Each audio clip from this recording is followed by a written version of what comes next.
성경을 읽으시는 데 있어서 가장 중요한 게 이 첫 권, 성경의 첫 권이 중요한 거예요. 그리고 첫 단락, 첫 문장, 첫 단어, 이런 순서가 중요합니다.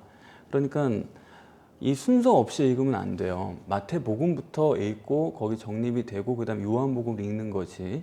요한복음이 좋다 그래가지고 요한복음부터 읽으면 사실은 성경을 많이 이해 못하게 됩니다.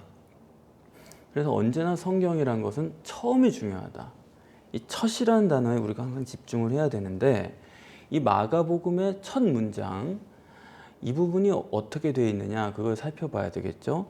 마가복음 전체에서 이 첫 문장이 가장 중요하고 첫 절, 첫 단어가 제일 중요한 겁니다.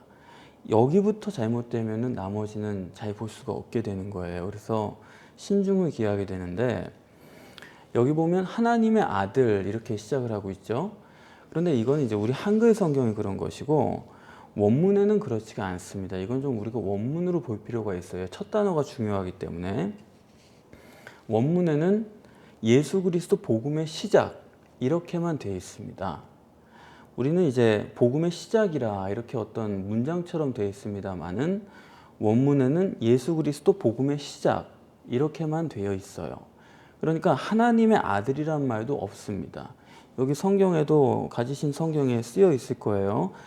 어떤 사본에는 하나님의 아들이란 말이 없다 그렇게 되어 있는데, 그러니까 원문은 예수 그리스도의 복음의 시작 이것뿐입니다. 다시 말하면 이거는 제목이에요. 1절은 제목이고 그 다음부터 내용이 된다라는 사실을 우리가 알 수가 있고, 그러면 이제 원문의 첫 단어는 뭐냐? 예수 그리스도의 복음의 시작, 이건 우리말이고 원래 헬라어의 첫 시작은 시작입니다. 아르케라는 단어로 시작을 하는 거예요.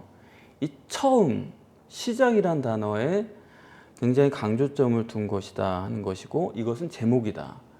시작에 관한 얘기다 라는 것을 우리가 알 수가 있는 것이고, 그러면 시작에 대한 얘기니까 시작의 범위가 어디까지냐, 어디서부터가 시작이냐 할 때 2절부터가 시작이냐, 그게 아니고 마가복음 전체가 예수 그리스도 복음의 시작이다 이겁니다.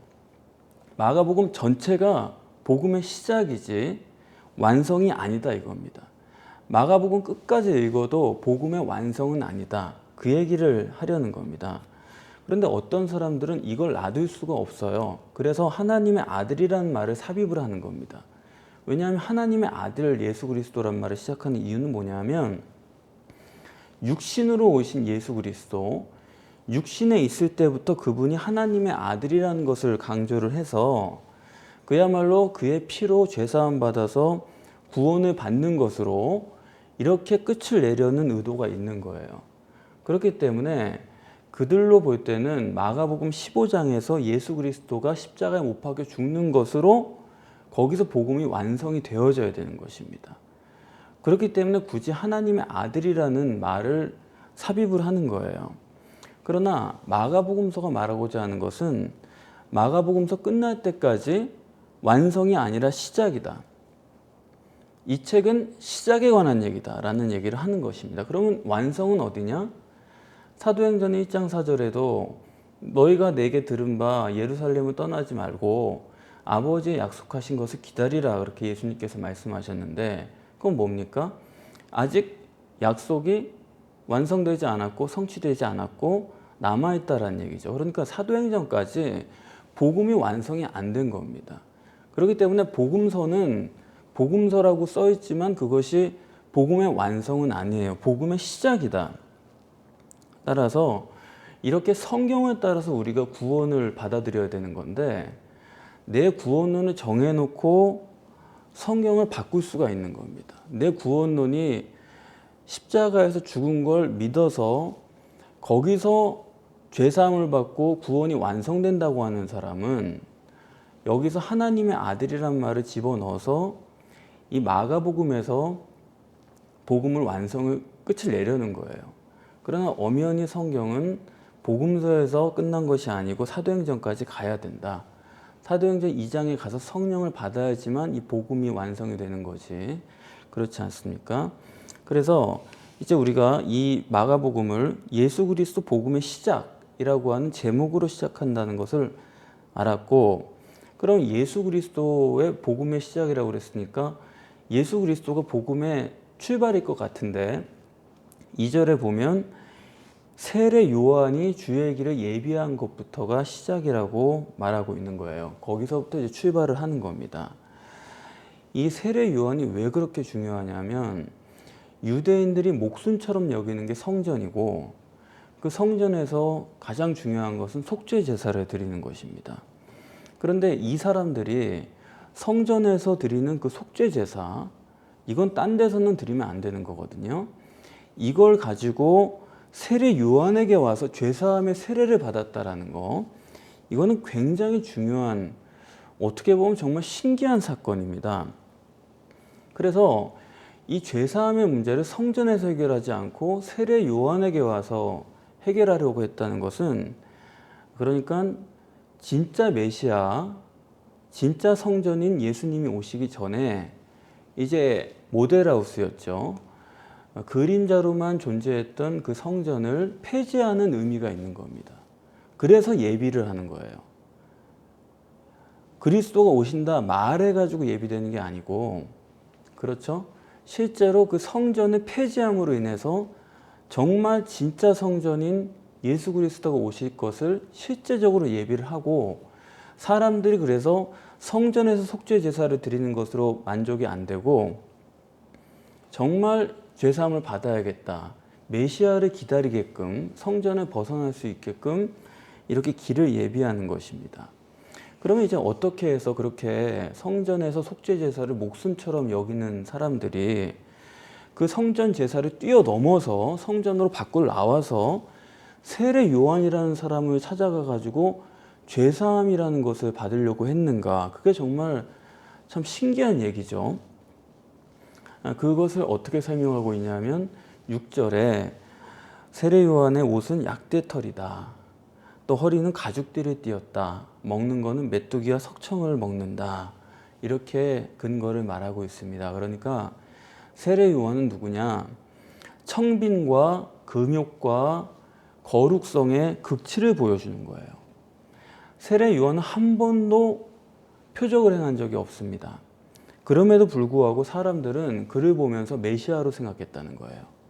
저런 분은 없다, 메시아가 아니고서는 저렇게 살 수가 없다, 이것은 인간을 뛰어넘은 분이다, 이렇게 메시아로 봤기 때문에 그에게 가서 죄사함을 달라고 얘기를 한 겁니다. 그러니까 지금도 사람들이 이 종교적으로 이런 점에 매료가 되는 거예요. 그래서 이런 것에서 우리가 잠깐 생각해 볼 수 있는 것은 소위 지금 전 세계적인 기독교의 흐름이죠. 이 제자훈련이라는 것은 예수님을 본받자 그렇게 말을 하는데, 사실 예수님이 공생애 동안 들은 이야기는 뭐냐 하면 먹고 마시기를 즐기는 사람이고 세리와 죄인들과 친한 사람이다, 이런 얘기 들었거든요. 세례 요한과는 정반대입니다. 그러니까 금욕적이지도 않고 오히려 세속적이다, 이런 이야기를 듣던 분이 예수님이에요. 다시 말하면 예수님에게는 본받을 만한 것이 없다, 그겁니다. 그런 분이었기 때문에 지금 제자훈련이라는 것이 예수님을 본받자 그렇게 말을 하고 있지만은 가만히 들여다보면 실제로는 세례 요한을 본받자는 운동일 수도 있어요. 그런 점을 우리가 생각을 해야 됩니다. 그러니까 아직 예수가 없이 율법적인 운동일 수도 있다, 이런 점은 우리가 종교적으로 생각해 볼 수가 있습니다. 자, 여기서 이 세례 요한의 세례의 특징, 이걸 조금 생각을 해보면, 그러면 그 준 세례가 어떤 것이었나? 아까 말씀드린 바와 같이 2절에 이 세례를 주면서 주의 길을 예비하는, 그러니까 성전에서의 속죄 제사를 벗어나서 실제 메시아가 있다, 인격적인 메시아를 만나러 오는 이런 것으로서 그 사람들의 마음을 예비하는 그런 실제적인 성과가 있고, 다시 말하면 이제는 쓸모가 없어진 성전을 폐지하는 그런 세례의 특징이 있고, 두 번째는 뭐냐면 이제 이 4절에서 광야에서 죄사함을 받게 하는 회개의 세례를 전했다, 세례 요한의 특징을 그렇게 말하고 있는데, 광야에서 세례를 줬어요. 그런데 광야에서 외치는 그 세례라는 게, 광야를 가보셔서 알겠지만은 아무도 없는 광야에서 무슨 세례를 외치고 회개하라고 그럽니까? 아무도 없어요, 광야에는. 그러니까 광야에서 외쳤다는 건 뭐냐면, 여기서 광야는 정말로 물리적인 광야를 말하는 게 아니고, 광야에 혼자 있으면 그 사람 못 만납니다. 사람들이 그에게 뭐 찾아와서 세례를 받고 이런 일은 없어요. 그렇게 입소문이 나는 게 아닙니다. 여기서 광야라는 것은 심령을 말하는 거예요. 예수님 표현대로는 귀 있는 자, 마태복음에 따르면은 심령이 가난한 자, 거기까지 돼야 회개가 가능한 겁니다. 그래서 광야에 외쳤다는 것은 심령이 광야가 되어 있는 사람, 아주 텅텅 빈 사람, 그야말로 생명을 갈구하는 사람, 그런 사람에게 외쳤다 이겁니다. 그런데 여기서 이 회개라는 것도 메타노이어라는 단어는 후회한다, 반성한다 그런 뜻이 아니고 영어로 turn again이에요. 돌아서는 겁니다. 그러니까 내 심령의 관심이 이전에는 어디로 갈지 모르는 광야 같은 곳이었다가 주님께로 관심이 생긴 것, 이게 회개라는 겁니다. 베드로가 물고기 잡는 데만 밤새 애를 쓰다가 거기만 관심이 가 있다가 주님을 만났는데 물고기를 잡고 나서 하는 말이 주여 나를 떠나서 나는 죄인으로소이다. 아니 물고기 잡다가 못 잡았다가 예수님 때문에 잡았는데 왜 거기서 갑자기 나는 죄인으로소이다 그런 얘기가 왜 나오는 거예요? 그건 뭐냐면 그 전에 심령이 광야가 돼 있다가 생업에 찌들어서 살다가 예수님을 만나고 나서 하나님에 대한 관심이 생겼다는 겁니다. 마음이 하나님께로 돌아서고 나니까 자기 내면의 그 광야 같은 모습을 그가 고백했다 하는 것입니다. 다시 말해서 이 회개라는 것은 단순히 반성한다거나 어떤 자기의 행동의 죄를 중단하거나 그런 것만이 아니고 심령의 돌아섬이죠. 그런데 사람이 돌아서기 위해서는 정말 마음이 광야가 돼야 돼요. 마음에 하나님이 주시지 않은 물이나 식량이 많이 있는 사람은 하나님을 찾을 수가 없습니다. 그래서 이 세례 요한의 외침은 마음이 광야가 되어 있는 사람들에게 들려지는 것이었다 하는 것이고, 그 다음에 죄사함이라고 하는데 죄사함의 세례죠. 이 죄사함에 대해서 우리가 조금 오해하는 게 뭐냐면 죄를 사해 준다고 할 때 그 죄의 질이 문제냐 아니면 관계가 문제냐 이런 점이에요. 무슨 말씀이냐면 죄 사해 줄 때 죄질이 나쁘면 죄 사해 주기가 어려운 거냐, 가벼운 죄는 사해 주기가 쉽고 가볍지 않은 중한 죄는 사해 주기가 어려운 거냐, 아니면 죄의 사함이라는 게 그와 나와의 관계만 좋으면 어떤 죄질이든지 간에 사해 줄 수가 있느냐 하는 점을 우리가 생각을 해야 되는 거예요. 그래서 죄사함이라고 할 때 사람들이 오해하는 게 뭐냐면 중한 죄가 있고 경한 죄가 있다고 생각해요. 또 반복하는 죄가 있고 처음 지은 죄가 있다고 생각해요. 거기서 죄사함을 받을 수 있느냐 없느냐를 가지고 자기가 따져보고 그것 때문에 괴로워하고 자책하고 그럽니다. 그러나 죄사함의 문제라는 것은 우리가 꼭 알아야 될 것은 관계의 문제예요. 저분이 나를 용서하겠다고만 하면 내가 무슨 죄를 지었든지 용서가 되는 것이죠. 그렇지 않습니까? 내가 아무리 사소한 죄를 가졌어도 저분이 나를 용서 못하겠다고 하면 그건 용서가 안 되는 거죠. 내가 누구를 죽였어도 그 당사자가 당신을 용서하겠습니다 하면은 그건 용서가 되는 것입니다. 그렇기 때문에 이 기독교에서 기독교인들이 자기 죄 문제 때문에 많이 괴로워하는데 이것은 늘 죄만 가지고 고민할 문제가 아니고 하나님과의 관계성을 먼저 들여다봐야 될 문제입니다. 그러니까 죄가 해결돼 가지고 하나님께 가는 그런 식으로 생각하면 안 되고 하나님과의 관계를 내가 따져봐서 관계가 좋다 그러면 하나님이 죄를 사해 주실 수 있다. 여기에 집중을 하는 게 순서가 옳다 이겁니다. 그래서 성경적인 죄는 하나님과의 관계의 문제다. 제1계명, 제2계명도 나 외에 다른 신을 내게 있게 하지 말지니라. 우상을 내게 두지 말라. 이게 다 관계의 문제죠. 그렇지 않습니까? 그래서 이 세례 요한에게 지금 이방인들이 나온 게 아니에요. 이방인들이 나왔다고 한다면 그 사람들은 워낙 죄 짓고 사는 사람들이니까 이 삶 자체가 죄죠. 이방인들이 세례받으러 나왔다고 한다면은 그거는 죄 자체의 문제라고 볼 수가 있습니다. 그러나 유대인들이 죄사함 받으러 나왔다는 건 뭐냐 하면 그들이 율법에 따라 사는 사람들이기 때문에 이건 죄 때문에 괴로워하는 문제라기보다는 관계의 문제라는 거예요. 죄 때문이라고 한다면은 성전에 가서 속죄제에서 양 바치면 됩니다. 그러나 그런 것으로 사람들이 안 된다는 걸 심령이 느꼈기 때문에 거기 가서 아무리 제사를 드리고 기도를 해도 심령이 광야 같다는 걸 느꼈기 때문에 정말 인격이 되신 메시아라고 한다면 그분을 찾아 나가서 관계를 만나가지고 관계가 돼가지고 죄사함을 받고 싶은 그게 이제 유대인들의 마음이었다라는 겁니다. 그래서 죄의 문제는 언제나 죄의 질의 문제가 아니고 관계의 문제다. 관계만 분명하면은 죄의 문제는 간단하게 해결이 될 수가 있는 것이고, 그러면은 죄의 문제가 해결됐다고 해서 그러면 죄가 없이 살 수 있느냐? 그건 아니죠. 또 죄를 지으니까요. 또 사람이 괴로워지는 건데, 그러면 이 관계, 죄를 지니까 또 관계가 또 괴로워지는 거예요. 자꾸 죄를 지니까 관계를 갖기가 힘들잖아요. 또 내가 이런 모습으로 나가야 되나? 하나님께 다가가기가 불편하죠. 그래서 이 관계의 문제를 풀어줄 메시아는 어떤 분이냐? 이것이 중요한데 이게 7절에 나와 있습니다. 이 관계의 문제를 풀어줄 수 있는 메시아의 가장 핵심적인 부분은 세례 요한과 다르게요. 세례 요한이 말했죠. 내 뒤에 오시는 분은 나보다 능력이 많아서 내가 그분의 신뜰매를 들기도 어렵다. 무슨 얘기냐? 자기는 인간이고 내 뒤에 오시는 분은 능력이 많다. 그분은 하나님이신데 그 기준이 뭐냐? 능력이다 이거예요.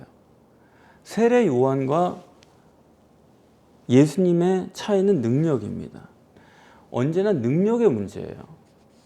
이 거룩함의 문제가 아닙니다. 절대로 이 죄의 문제라는 거는 거룩하냐 안 하냐 그런 문제가 아니고, 세례 요한이 볼 때는 내 뒤에 오시는 분이 있는데 그분은 능력이 많은 분이다.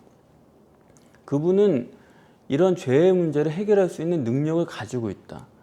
거룩하게 살고 뭐 착하게 살고 금욕하고 자기를 뭐 수양하고 이렇게 해서 죄의 문제가 해결될 게 아니고 그냥 예수님이 오셔서 메시아가 와서 죄의 문제를 해결해 줄 수 있는 분, 근본 아주 뿌리까지 해결해 줄 수 있는 능력이 있는 분이다. 그걸 여기서 지금 제시를 하고 있는 건데, 하나님은 역시 시공을 초월한 분이죠. 그런데 이제 그 능력이 많은 예수님이 오실 때 어떤 모습이냐 할 때는 오늘 본문에 따르면은 세례 요한의 뒤에 온다고 했죠. 그 말은 뭐냐면 전능하신 하나님임에도 불구하고 하나님이 시공을 초월하는 분인데 세례 요한이 말하기에 내 뒤에 오신대요. 메시아는 어떤 분이냐?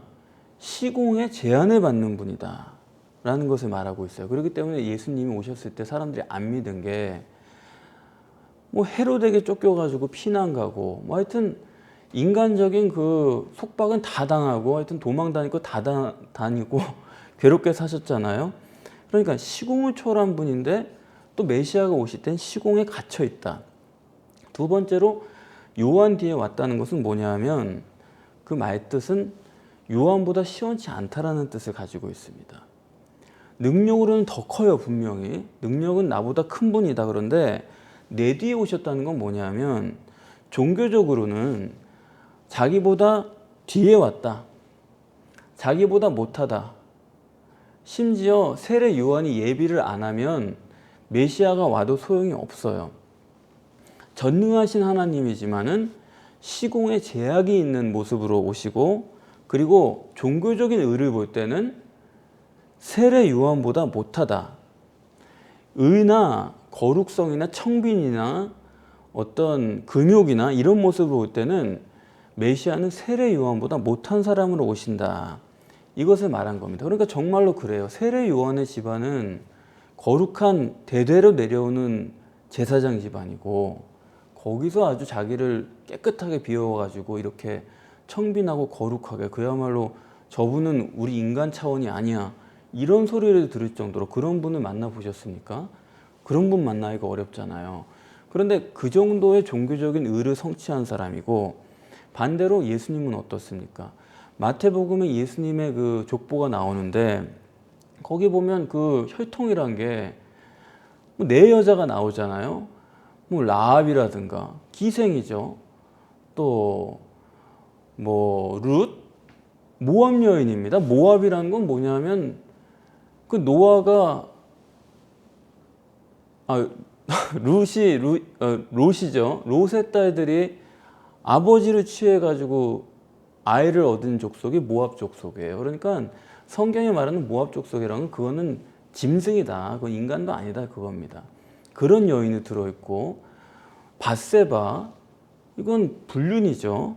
그런 가늠한 여자, 이런 사람들이 지금 예수님의 메시아 족보에 들어있다는 건 뭐냐면, 예수님은 그 혈통으로나 외적으로나 거룩성으로 보는 그거는 뭐 말할 것도 없는 사람이고, 거룩성이라는 것은 예수님의 거룩성, 사람들이 평가하는 그런 부분은 전혀 성경과는 상관도 없는 얘기입니다. 오히려 예수님이 오심으로 말미암아서 그 외적으로는 볼 게 하나도 없지만 그분의 영이, 그리스도 영이 오심으로 말미암아서 그 복잡한 혈통, 그 복잡한 그 집안 내력이 오히려 그리스도로 말미암아서 고귀하게 되는 그런 사건이 있을 뿐이지, 예수님을 봐가지고는 뭐 마리아도 마찬가지고 볼 것이 하나도 없는 분이었다. 그래서 이 점에서 이제 유대인들의 그 메시아 구원 사상이란 게 이제 복잡한 거예요. 메시아를 처음에 생각할 때는 아브라함과 다윗의 자손이죠. 메시아는 그 아브라함에서 생각할 때는 계시의 점진성의 원리에 따라서 아브라함의 씨 중에 누가 온다고 그랬는데, 희미해요. 그분이 어떤 분인지 모르겠어요. 그랬는데 다윗 때 오고 보니까 이게 굉장히 분명해졌죠. 메시아는 다윗의 자손이구나, 다윗의 혈통이구나, 이게 분명해졌어요. 그래서 성경에 다윗의 통치가 영원하다, 솔로몬에게 계시를 해줬기 때문에 그랬는데, 다윗은 이미 죽었죠. 다윗의 통치가 영원하다는 건 이미 말이 안 되는 거예요. 죽었기 때문에. 그러면 다윗의 통치가 영원하다고 그러는데 다윗 왕가가 영원하다는 거구나, 다윗 왕가에서 메시아가 오는구나, 그렇게 생각하고 유대 사람들은 그 다윗 왕조가 영원히 계속될 거라고 봤습니다. 다윗 왕조는 멸망할 수가 없죠. 그런데 다윗 왕가가 또 망했어요. 그리고 바벨론 포로로 끌려간 겁니다. 그러니까 유대인들이 그때 성경을 다시 정신 차려서 봤죠. 그럼 성경을 자세히 보니까 이사야서를 보니까 메시아가 완전한 인간이면서 또 완전한 하나님으로 오시는구나. 그러면서 거기 나와 있는 내용을 보면 메시아가 났는데 어린아이로 나고, 그런데 또 그 어린아이가 기묘자고 모사고 전능자고 영존하시는 아버지, 이게 완전히 반대되는 게 같이 있는 분이구나. 말도 안 되는 정반대를 동시에 제시하는 것을 발견하고, 그제서야 그들이 성경을 가지고 있었지만 바벨론 포로 가서야 메시아가 어떤 분이겠거나 하는 것을 이제 정립을 한 겁니다. 그래서 이 메시아가 누군가 하는 것을 바벨론 포로 시대, 그들의 고난의 시대에 정립했다는 것을 대단히 중요하게 생각이 되는데, 한마디로 사람이 망하기 전에는 메시아가 어떤 분인지 모르는 거예요. 바벨론 포로부터 메시아에 대해서 바로 생각을 하게 되는 겁니다. 그러면서 그들이 생각하기를, 왜 우리가 바벨론 포로 갔나? 군대가 약해서가 아니었어요. 뭐 나라 경제가 약해서도 아닙니다. 우리가 왜 바벨론 포로 갔을까? 곰곰이 생각할 때 하나님이 우리를 버려서 갔구나. 그 버린 원인은 우리가 하나님을 멀리하고 우상을 가까이 했기 때문에 하나님이 우리를 버려서 우리가 끌려갔구나. 다시 말하면 기독교 신앙도 마찬가지입니다. 우리가 죄가 문제여서 잘못된 것처럼 자꾸 얘기를 하는데, 죄가 우리 큰 문제다 그러는데, 맞아요. 죄가 문제죠. 그러나 그건 껍데기를 보는 거고, 죄 때문에 이렇게 말하는 건 껍데기를 보는 거고, 실제는 뭐냐? 하나님이 버렸기 때문이에요. 우리가 무슨 죄를 지어서 하나님이 버렸다고 생각하면 안 됩니다. 하나님과 멀어지고 우상을 가까이 했기 때문에 죄를 짓게 되는 거예요, 사람이.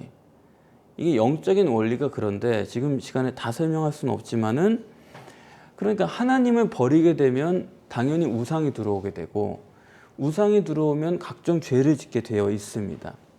따라서 죄가 문제가 아니고 기독교는 하나님과의 관계를 절대시하는 대로 돌아가는 게 기독교의 문제예요.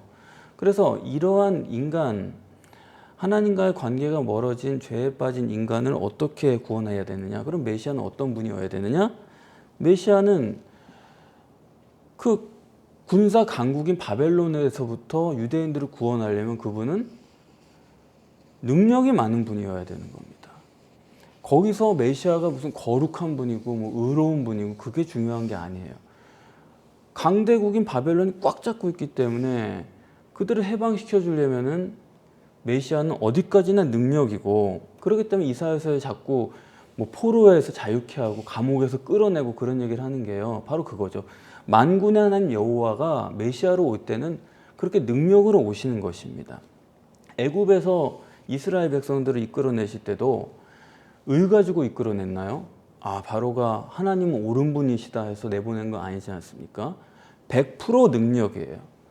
사탄에게는 능력밖에는 안 통하는 겁니다.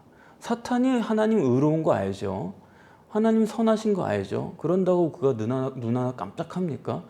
능력으로만 사탄으로부터 사람을 건져낼 수 있는 거예요. 능력이 마귀보다 커야 되는 겁니다. 그래서 결론은 예수님은 능력의 하나님이다. 메시아의 구원의 방법도 오직 능력이다. 하나님께서 버리셔서 바벨론 포로돼 갔으니까 구원하려면 어떻게 되느냐? 다시 하나님이 오셔야 되고, 떠났던 하나님이 가까이 오셔야 되고, 그 하나님이 함께 하시되 그 하나님은 일시적으로 함께 해서는 또 안 되는 거예요. 이스라엘 역사상 항상 그런 일은 많았죠. 함께 하신 역사는 수도 없이 많습니다. 때마다 사건마다 함께 하셨는데 결국은 이스라엘은 망했어요. 그 말은 뭐냐? 네가 죄질 때는 함께 안 하시고, 네가 하나님 잘 섬길 때는 함께 하시고, 제2계명 지킬 때는 함께 계시고, 1계명 어기면 또 떠나가시고, 우상 섬기면 또 떠나가시고, 이래서는 안 되는 거예요. 이러면은 이스라엘은 망할 수밖에 없어요. 따라서 메시아는 능력이 있으시되 함께 계셔야 되고, 세 번째는 항상 함께 계셔야지 일시적으로 왔다 갔다 하시면 안 된다. 그래서 우리가 마태복음을 끝낼 때 마지막 절을 강조하시면서 볼지어다 내가 세상 끝날까지 너희와 항상 함께 있으리라. 메시아 대망사상의 완성이 마태복음 마지막 절에 있는 것입니다. 항상 함께하는 메시아 말고는 희망이 없는 거예요. 일시적으로 함께 계신 것 가지고는 구원이 아닙니다. 지금 이스라엘 사람들이 통곡의 벽 앞에서 기다리는 것도 일시적인 구원이 아니라 영원히 함께 계시는 메시아, 그분을 지금 기다리고 있는 거예요. 그동안은 구원 많이 해줬죠. 나라를 세워주기까지 했는데 그거보다 더 큰 구원이 어디 있습니까? 그래도 안 된다는 거예요. 항상 함께 계시는 메시아를 그들이 기다리는 것이고, 그러면 항상 함께 계셔야 구원이고 메시아인데, 그런데 예수님은 마태복음에서 보셨듯이 떠나가셨잖아요. 떠나가시면서 항상 함께 있겠대요. 그럼 어떻게 해야 되느냐? 떠나가셨으면 항상 함께 계셔도 다시 오셔야 될 것 아니에요? 그래서 오셔야 되기 때문에 오시기 전까지는 사복음서는 전부 다가 복음의 시작입니다. 안 오셨기 때문에. 성령이 오시기 전까지는 이건 복음이 되지 못하는 거예요. 십자가에 죽은 것 가지고는 복음이 안 됩니다. 다시 오셔서 항상 함께 계셔야 돼요. 그래서 항상 함께 하시기 위해서 다시 오시는 예수님은 바로 성령으로 내주하시는 것이고, 그것이 아버지의 약속하신 것이다. 그는 성령으로 세례를 베풀 것이다. 성령으로 세례를 주는 분을 기다리는 것이고, 몇 날이 못 돼서 성령으로 세례를 받으리라고 하는 그 약속의 말씀이 사도행전 2장에서 모두가 다 볼 수 있는 형태로 증거가 된 것이고, 그때 비로소 최초의 성령이 인간 심령에 내주하는 그야말로 메시아 대망사상의 완성, 복음의 완성, 그건 사도행전 2장에 이루어지는 것입니다. 그래서 처음에 이 마가복음서는 예수 그리스도의 복음의 시작이다. 정말로 그 말이 맞죠. 복음의 완성이다 했으면 사도행전까지 자기가 써야 됩니다. 그러나 시작이라고 했기 때문에 이렇게 성경은 약속하고 계시하신 대로 예수 그리스도가 이 땅에 오셨고 그분이 우리를 위해서 십자가에 죽으시고 죽는 것만이 곧 성령님을 마음에 모셔드릴 수 있는 길이라는 것을 보이시고 그리고 그렇게 마음을 다 죽여서 하나님만 모셔드리기로 작정한 사람들에게 성령이 내주하심으로 영원한 구원을 이루게 하신 것이죠. 우리의 과거가 어땠든 또 지금 형편이 어떻든 우리의 가정 배경이 어떻든 간에 예수님의 성령이 우리 안에 거하시면 우리의 인생은 고귀한 인생이 되고 하나님이 역사하시는 인생이 되고 능력이 있는 왕의 혈통을 가지는 그런 인생이 될 수가 있습니다. 따라서 성령님을 모시고 성령님을 의지하고 진실되게 아주 실제적으로 기도하는 자에게는 성령이 오실 것입니다.